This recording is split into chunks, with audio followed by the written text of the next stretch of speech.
जगदिया जोता वाली माता तेरी सदा ही जय हो। बोलो श्री सद्गुरुदेव भगवान की जय। माता पार्वती की जय। बोलो सियापति रामचंद्र महाराज की जय। पवन पुत्र हनुमान की जय हो। वीर लोकड़ा ठाकुर भैरव तेरी सदा ही जय हो। जय करे वीर बजरंगी। श्री राम जय जय राम। श्री राम जय जय राम। श्री राम जय जय राम। श्री राम जय जय राम। श्री राम जय जय राम।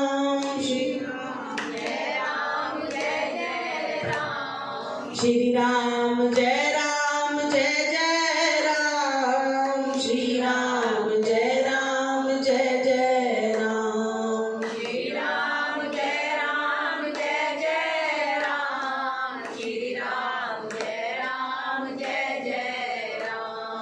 श्री राम जय जय राम। श्री राम जय जय राम। श्री राम जय जय राम। श्री राम जय बजरंगी जय करे वीर बजरंगी। जय करे वीर बजरंगी। ए भाई मेरी सचिया जोता वाली माता तेरी सदा ही जय हो। जय करे शिरवली दास साचे दरबार की जय। जगदिया जोता वाली माता तेरी सदा ही जय हो। आप सभी को जय माता दी। कोई प्रश्न है? पर्सनली नहीं, ऑफिशियली। कल हमने जो कथा सुनाई थी आपको, वो प्रश्न क्या था? किस प्रश्न के उत्तर में सारी कथा सुनाई गई थी कल?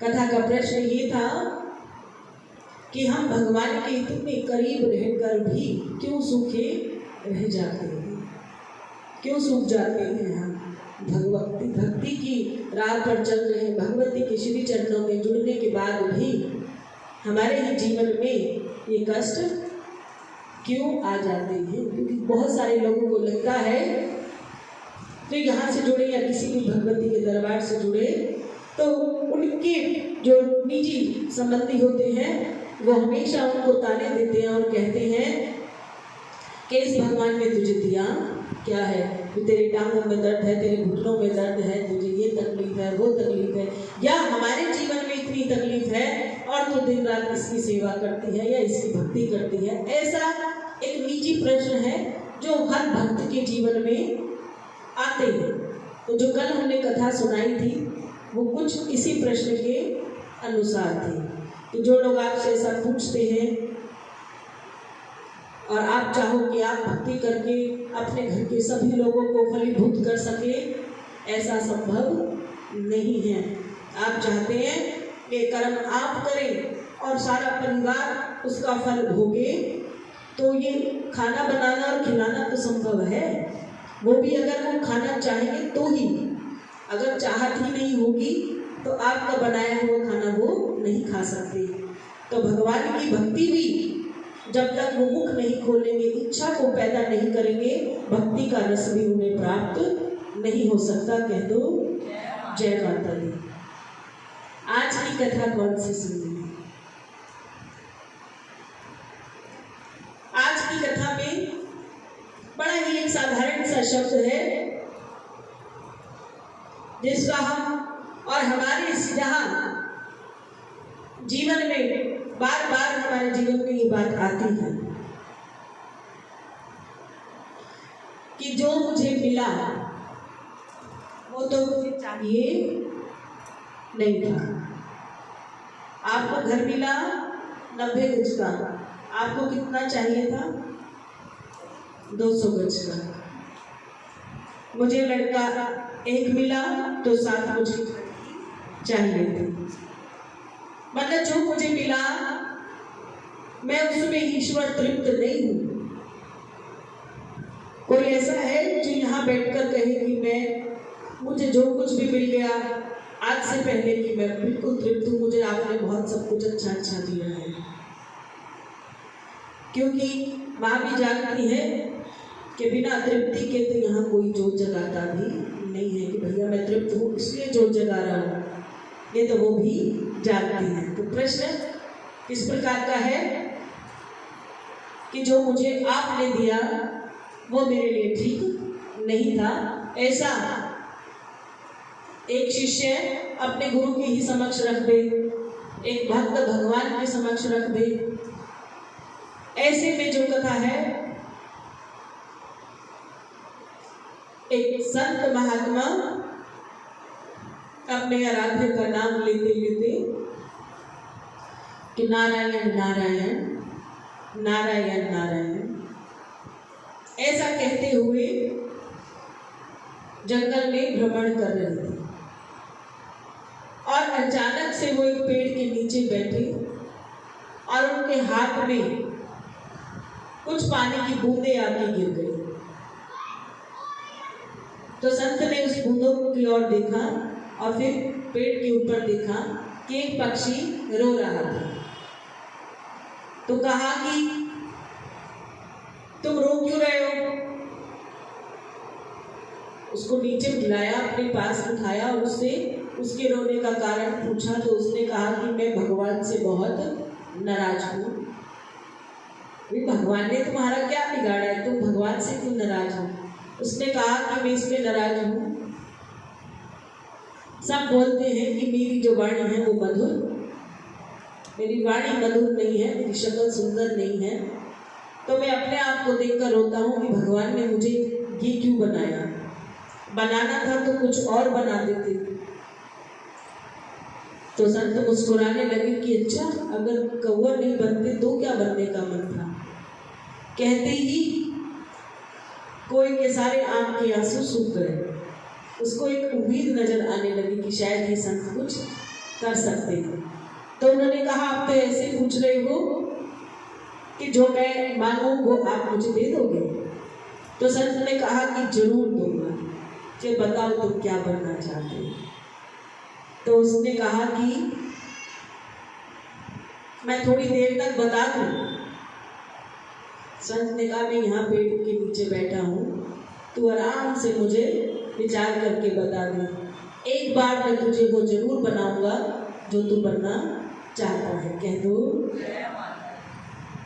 कौवा क्या बनना चाहता था पता नहीं है। तो संत ने कहा, मैं थक गया, थोड़ी देर पेड़ के नीचे आराम करूंगा, तो घूमने जाऊंगा,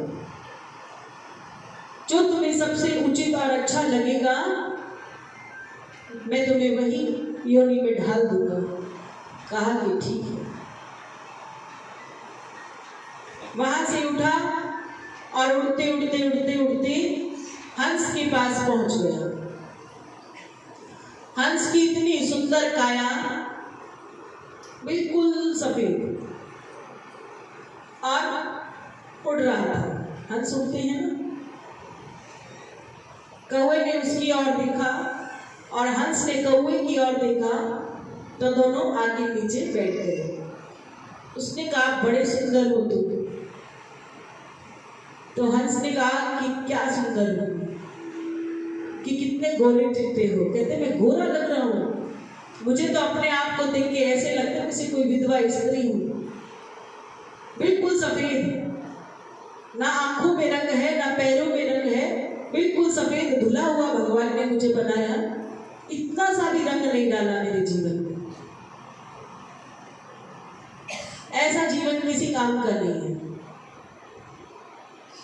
हंस की जो उड़ने की उड़ान है वो बहुत ऊंची नहीं होती, वो थोड़ा सा उड़ता है और बैठ जाता है। और कहा कि पंख भी ऐसे दिए जो किसी काम के नहीं है, कि कितना भी जोर लगा लूं मैं उड़ने का, लेकिन कुछ ही देर उड़कर मुझे वापस पानी में ही आकर खड़ा होना पड़ता है। तो कौवे ने पूछा, क्या तुम अपनी इतनी सुंदर काया से खुश नहीं हो? हंस ने कहा नहीं। तो उसने कहा कि तुम क्या बनना चाहते हो? अगर तुम हंस नहीं होते तो तुम क्या होते? क्योंकि मेरे पास एक ऐसा संत है जो तुम्हें वो बना देगा जो तुम बनना चाहते हो। कौवा और हंस अब दोनों साथ साथ आगे बढ़ गए। जंगल में घूम रहे थे और घूमते घूमते कहाँ आ गए?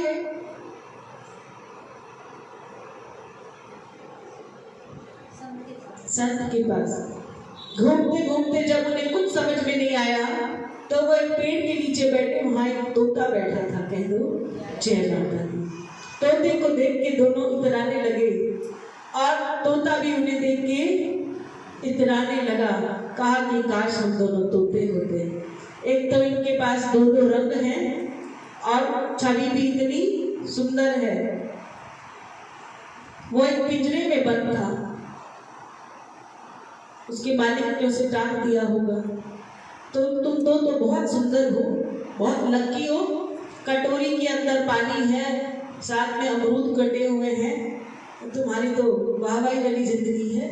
भगवान ने भी इतना सुंदर बनाया और कटोरियों में देखो कितना भोजन की व्यवस्था, कि कहीं उड़ने की जरूरत ही नहीं है तुम्हें तो यहीं बैठकर सब कुछ मिल रहा है। तो तोता रोने लग गया।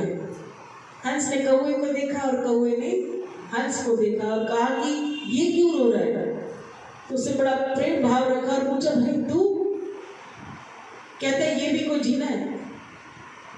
ऐसी सुंदरता भी किस काम की कि लोग मुझे मेरी सुंदरता को देखकर मुझे कैद कर लेते हैं और ना बोलूं तो बुलवाते हैं, और अगर बोलना शुरू कर दूं तो फिर छोड़ते भी नहीं है। कह दो जय माता दी। है ना, किसी के घर में तोता पाल लो तो उसको सिखाता है बोलो राम राम, बोलो जय माता दी। वो बोलना नहीं चाहता। कहते जो तोता बोलता है ना उसकी कीमत बढ़ जाती है, कि बताते हैं तोता बोलता भी है। तो उन्होंने कहा कि मैं इसके अंदर बंद हूँ, जबकि मुझ में सारे गुण हैं। मैं सुंदर भी हूँ, मैं बोलता भी हूँ, पर प्रभु ने मुझे पंख देकर भी मेरे पंख बांध रखे हैं। ऐसा सुंदरता मुझे नहीं चाहिए। तो उन्होंने कहा कि तुम इसके अंदर खुश नहीं हो? तो उसने कहा कि नहीं। तो तुम फिर अंदर क्यों हो? कि जो मालिक है उसने मुझे इसमें बंद किया हुआ है। कौवे और हंस ने षड्यंत्र बनाया और उसके पिंजरे को खोल दिया और तोते को बाहर निकाला। कौवा, हंस और तोता तीनों ही दुखी हैं। तीनों उड़ रहे हैं और उड़ते उड़ते पहुंच गए संत के पास। उड़ते उड़ते पहुंच गए मोर के पास। कहा कि हम तो इतने इतने हैं, ये पक्षी देखो, आहा हा, क्या पंख हैं, है ना, नृत्य कर रहा है। दोनों तीनों चिपक कर ऐसे बैठकर देख रहे हैं कि भगवान मुझे तो यही बना देता। तीनों छुप के उसका नृत्य देख रहे हैं और नृत्य देखते देखते मोर उन तीनों को देख लेता है और छुप जाता है। तीनों उसके पास जाते हैं और कहते हैं कि तुम तो इतना अच्छा नृत्य कर रहे थे, तो करते रहो। तो उसने कहा नहीं, मुझे लगा कि मैं वन में बिल्कुल अकेला हूँ, इसने मेरा मन किया कि मैं थोड़ा सा नृत्य कर लूँ। तो कहा कि तुम कितने लकी हो, कितने सौभाग्यशाली हो, कितनी सुंदर तुम्हारी गर्दन है, कितने रंग भगवान ने तुम्हारे अंदर समाहित किए हैं, और ये इतने सुंदर सुंदर आपके जो पंख हैं, तुम तो बहुत सुंदर हो। तो तीनों कहते हैं कि हम तीनों संत के पास जाते हैं और कहते हैं कि हमें मोर बना दो। अभी तीनों विचार करते हैं तो एक शिकारी आता है जो मोर को गोली मार देता है। कह दो जय माता दी। तीनों सन्न हो जाते हैं, एक दूसरे को देखते और छुप जाते हैं। शिकारी ने मोर को गोली मारी और तुरंत मोर मर गया। वो आए और बड़े ही दरिंदगी के तरीके से उन्होंने मोर के पंखों को निकालना शुरू कर दिया। जब पंख निकलते हैं तो खून भी निकलता है। उन्होंने अपनी व्यवस्था की और सारी उसमें से चीजें निकालकर और जो बचा कुचा था उसे फेंक दिया। तब तीनों जो पक्षी हैं, हंस, तोता और कौवा, सदमे में आ गए। ऐसा सख्त लग गई उनको। गोली तो किसी को लगी थी और दहशत में ये तीनों आ गए। तीनों ने एक दूसरे का बड़ा कस के हाथ पकड़ा और कहा कि अब कौन बचाएगा? अब बचाएंगे संत। घूम के तीनों वापस संत के पास आ गए। तो संत ने कहा कौवे से कि क्या बनना चाहते हो?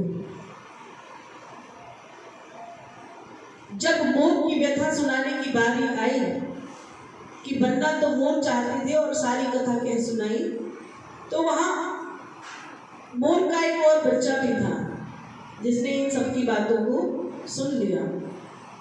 तो उसने कहा कि बनना तो मोर था। इतने में मोर का बच्चा बोले कि नहीं नहीं, मोर नहीं बनना तुम कभी। संत ने पूछा कि क्यों? अगर ये मोर बनना चाहता है, कहते हैं अगर संत को, मोर ने कहा कि संत को अगर आप इनकी योनियों को बदल सकते हो तो पहले मुझे बदल दो। कहा कि तुझे क्या बनना है? तो उसने कहा कि मुझे कौवा बना दो। कह दो जय माता दी। कौवा खड़ा हो गया। उसने मोर से पूछा कि तूने मुझ में ऐसा क्या देखा कि तुझे मेरे जैसा बनना है? कहता हाँ, आपके जैसा बनना चाहता हूँ। अब तो कौवा थोड़ा गदगद हुआ और उसने पूछा मेरे अंदर ऐसा कौन सा गुण है? उसने कहा कि तुम्हारा इतना रंग जो है वो काला है और काले रंग का जो गुण है वो ये है कि कोई तुम्हें कैद करेगा नहीं। तुम्हारे पंख है, तुम उड़ सकते हो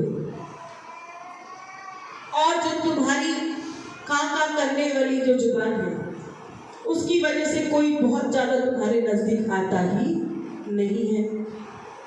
उसने सोचा तो सही, बात तो ये सही कह रहा है। ना तो कोई कैद करने वाला है और ना ही तुम्हारे कोई पंख कामयाब है कि कोई तुम्हें मारे और तुम्हारे पंख निकाल ले। केवल तुम्हें भगवान ने ऐसे गुण दिए हैं जिस गुणों से तुम्हारे लिए खुश हो। अन्यथा दूसरों के जो जीव है उसके जो गुण है वो दूसरों को सुख देने के कारण उनका दुख का कारण बन जाते हैं। संत ने कौवे से पूछा कि तुम अब कौवा ठीक हो, हंस, मोर या तोता? कौवे ने 5 मिनट विचार करके कहा कि जो मुझे प्रभु ने बनाया है तो कुछ सोच के ही बनाया होगा। कह दो जय माता दी। क्योंकि प्रभु ने किसी को अमीर बनाया और किसी को गरीब बनाया। ये सब अमीरी या गरीबी उनकी बनाई हुई है, हमने नहीं बनाया।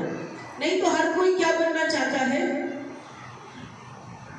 हर कोई अमीर बनना चाहता है, तो कोई गरीब तो कोई होता ही नहीं। प्रभु ने गरीबी क्यों बनाई? हमारे कर्मों के अनुसार। तो जो भगवान ने हमें ही दिया तो क्या भगवान गलत है? नहीं है। और अगर जो उन्होंने दिया, जब हम उनके देने पर शुक्र करते हैं, आपने मुझे काला बनाया तो मेरे प्रभु मैं जानता हूँ कि इसमें भी कोई ना कोई गुण जरूर है। मेरी खुशी आप मुझे हर हाल में दोगे। जो जितना ज्यादा पैसे वाला होता है, अगर उसके जीवन में आप घुसकर देखें तो पता चलेगा ये हमसे ज्यादा कष्ट में हो, चाहे पैसा ही उसका कष्ट का कारण बने। क्योंकि जब भी आपके घर में आएगा तो कष्ट भी जरूर लेकर आता है। आप चाहते हैं कि घर में कमाने वाला बंदा शाम को 5 बजे आपके घर आ जाए, रात का भोजन आप सब साथ बैठ कर करें, पूरी परिवार खुश में हो। लेकिन किसी किसी के घर में जो आदमी कमा रहा है बहुत सारा पैसा, उनके घर में आदमी घर पर ही आते ही नहीं है। सुबह के गए और कितनी सुबहों के बाद आएंगे उनको पता नहीं है। तो पैसा उनके लिए कितना सुख दे रहा है ये तो वही जानता है जो सह परिवार अपने घर में बैठकर भोजन करता है। तो इसलिए जो भी ईश्वर ने आपको जन्म दिया और जैसा जन्म दिया और आपके जीवन में अगर आदमी दिया या उसने नहीं दिया, संतान मिली, पुत्र पुत्री या उसमें भी 2 या 3 या 4, ये सब आपका सौभाग्य है क्योंकि ईश्वर ने आपको दिया है। और अगर उसमें से दुख को ढूंढ ढूंढ कर आप चुन लेते हैं तो आप ये ना सोचें कि केवल संसार में आप ही दुखी हैं। दुख का कारण तो ये है कि आप हर हाल में दुखी हैं। पैसा ज्यादा है तो भी आप दुखी हैं, और 2 बेटे हैं तो बेटी के ना होने पर दुखी हैं। अगर बेटा और बेटी है तो फिर किसी के स्वास्थ्य के लिए आप दुखी हैं। और कौन दुखी नहीं है? वो तो हम सब जानते हैं, जो भगवान की भक्ति करते हैं वो ही दुखी नहीं होते। लेकिन मैंने कहा कि सबसे ज्यादा सुखी हम हैं क्योंकि हम ढूंढ किसको रहे हैं? हम ढूंढ रहे हैं सुख को। और आप चुन चुन कर क्या ला रहे हैं? दुख। सुबह से लेकर रात तक आपकी चिंता क्या है? दुख इकट्ठे करते हैं कि ये नहीं मिला, मुझे किसी ने ऐसा नहीं पूछा।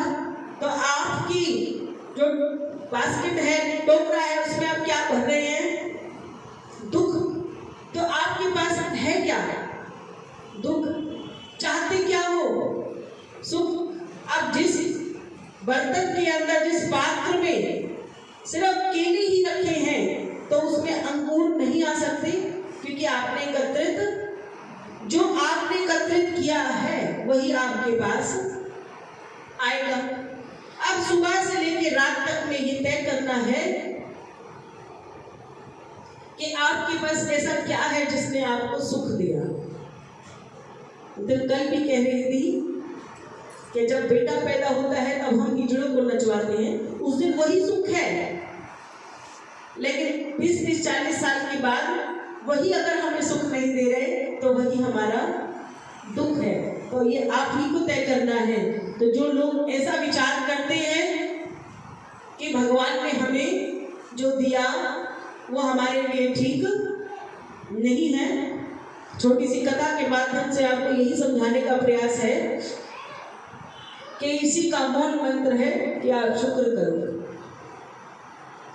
जब तक आप अपने जीवन में शुक्र को नहीं अपनाएंगे, शुक्रवार नहीं, शुक्र जिसको हम इंग्लिश में थैंक्स और हिंदी में धन्यवाद बोलते हैं, जब तक आपने अपने भगवान को, जिसने आपको पग पग पर इतना कुछ दिया हुआ है, आप अपने घर में जाकर देखना। आज आप पलंग पर सोते हैं, बिस्तर है, चादर है, तकिया है, 20 तरीके के बर्तन है, उसमें इतना सारा अनाज है, कहाँ से आया?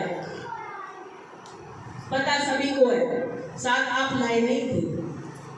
जब हम अकेले ही आए हैं और जाते समय हम अकेले ही जाएंगे, तो वो जो सामान आपको यहाँ मिलेगा वो किसने दिया?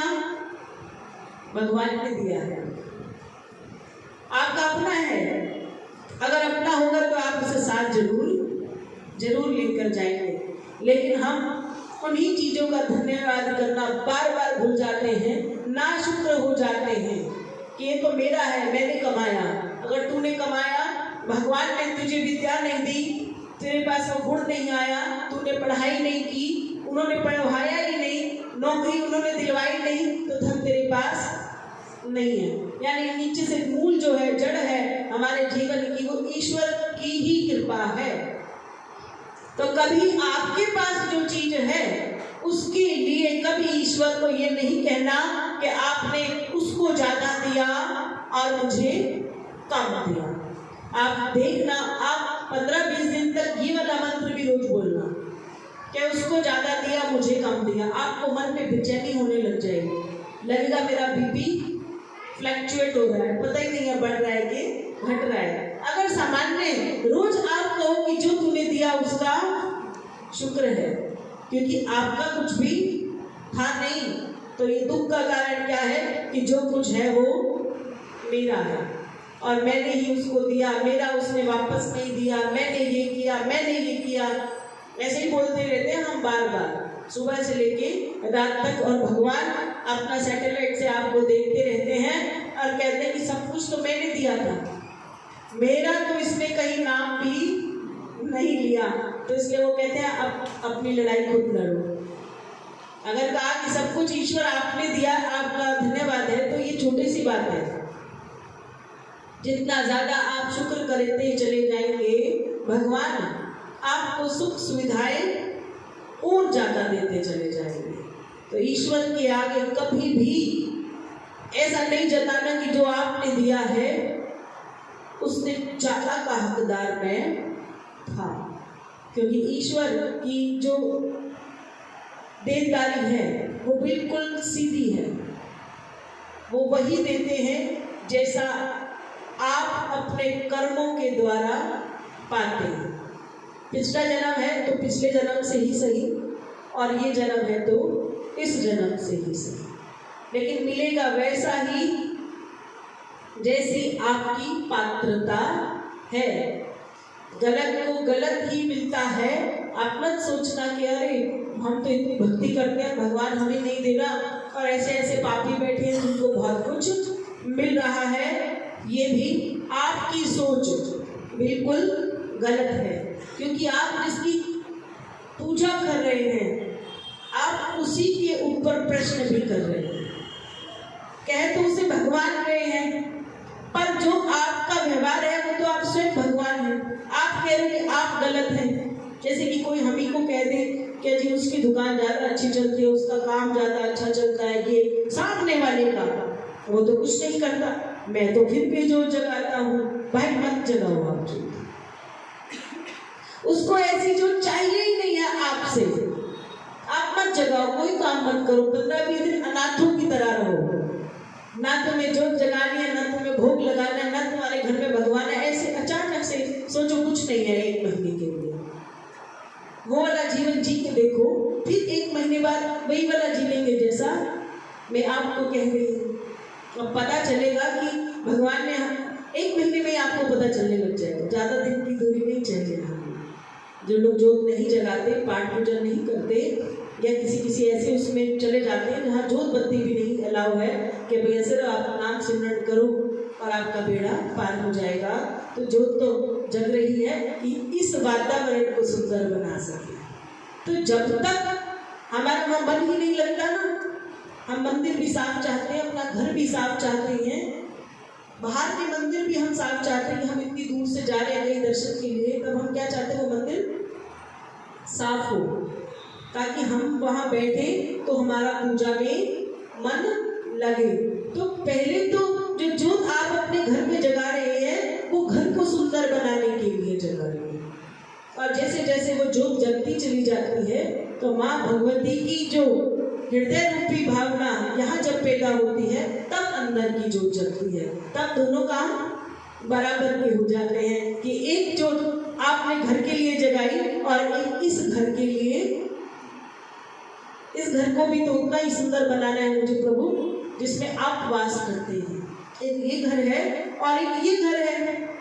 अगर यहाँ जोत जगा रहे हैं और यहाँ गर्म कर दिया आपने, तो भगवान यहीं तक सीमित है, वो आपके अंदर जागृत नहीं होते। यही एक छोटी सी बात है कि जो लोग बोलते हैं कि हम इतनी भक्ति करते हैं, दिन रात जोत जगाते हैं, तो उनका वो जगह तो सुंदर दिखती है, पर जहाँ से ईश्वर को प्राप्त करना है वो जगह आपकी बिल्कुल गंदी रह जाती है। अब बहुत कम ऐसा लगता है जैसे हम जो हमें सुन रहा है वो सोचेगा कि ये तो हमेशा ऐसे कि हम अच्छे हैं और आप गलत हैं। मैंने अब तक कभी नहीं ऐसा कहा, ये तो हमारा खुद का मंथन है। मैं कैसे बता दूंगी कि आपके मन में क्या चल रहा है? एक मिनट की साथ वाले आपको कैसे बता देंगे कि आपके मन में क्या चल रहा है? आपने तो तिलक भी लगाया है, माला भी धारण की है, पाठ करने भी आ जाते हो, समाज से भी लड़ रहे हो मेरे लिए, है ना, तो भगवान आपको बहुत कुछ देगा। कहीं ऐसा तो नहीं कि व्यवस्था तो सारी कर दी है और खाना भी पक चुका है, पर आप खाने के लिए मुंह खोल दी फिर आनंद आएगा नहीं। यानी आनंद लेने के लिए तो हमें भोजन को यहीं से ही उतारना है। ऐसा ना हो कि आपको लग रहा हो कि आप बहुत कुछ कर रहे हो समाज के लिए, पर अभी तक आप अपने लिए कुछ नहीं कर पाए। जब तक आप अपने लिए ही कुछ नहीं कर सकते तो समाज आप पर हमेशा उंगली उठाएगा। तो मैंने कहा था, जैसी बात हो रही थी कि आप किसी को बोलते हो कि हाथ बड़ा टाइट है, बोलते हैं ना हम, और अचानक से हम कहीं घूमने के लिए चले जाते हैं जहाँ हमारे 40-50 हज़ार रुपये खर्च हो जाते हैं। तब वही लोग क्या कहते हैं कि ये तो कह रही थी मेरा हाथ टाइट है, अब पैसा कहाँ से आया घूमने के लिए, है ना। तो स्वाद कौन लेता है? जिसको आप अपनी ये बातें करते हो। अगर आप किसी को ये नहीं कहोगे कि आज से आपका हाथ टाइट है, तो वो भी आपको कभी ये नहीं कहेंगे कि पैसा कहाँ से आ रहा है, ठीक है ना। अब दूसरा, अब आपसे कोई मिले, आप उसे बार बार कहते कि मैं बड़े कष्ट में हूँ, मैं बड़ा बीमार हूँ, मेरी कमर टूट रही है, टांगों में दर्द है, बोलते हैं बार बार, ठीक है तो भी बोल देते हैं, उनका ही नजर ना हो जाए। और फिर क्या होता है, फिर आप कहीं घूमते हो, कहीं नाच रहे होते हो, वो कहते ले कल तक तो इसकी टांगों में दर्द था, आज भी कैसे नाच रही है। अब फिर वही लोग बोलते हैं जिसको आप अपनी सच्ची झूठी कमियां बताते हो। इसका मतलब समझ में आ रहा है ना? ये बात बहुत गहरी है, सिर्फ समझ आने के ऊपर है। आपको समाज तब आप पर उंगली उठाता है जब आप समाज को अपनी सच्ची झूठी बातें करते हो। कह दो जय माता दी, जय करे श्री रवलीदा, जगदिया जोता वाली माता तेरी सदा ही जय हो। अभी बंद करेगा कैमरा।